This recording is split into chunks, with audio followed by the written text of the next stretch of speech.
We've been talking about this debate happening around the country, certainly here in the tri-state, whether to reopen schools in the fall. One local father says it's even more critical when it comes to special education, and he argues what's happening now is against the law. News 4's Adam Kuperstein has more on the father now taking the fight to federal court.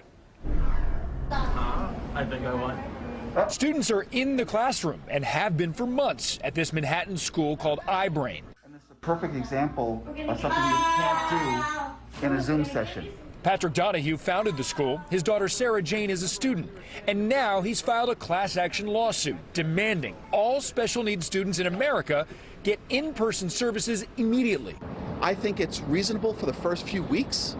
The public health was reasonable, but beyond that, it is now unreasonable, and you're putting kids' health at risk by keeping these schools closed. The lawsuit argues that federal law protects these services for special needs children, even during a pandemic. This is beyond negligent. It's borderline criminal what's happening. Families from 25 states have signed on to the class action, arguing that remote learning just doesn't work for them. Doing the virtual schooling for him was just a disaster. Erica Blitz's son Brandon is nonverbal, and she's created custom books to help explain special needs to kids. I would like my son to go back to school yesterday, but I want it to be safe. You know, I'm petrified of him catching anything. The teachers have to worry about their own safety as well.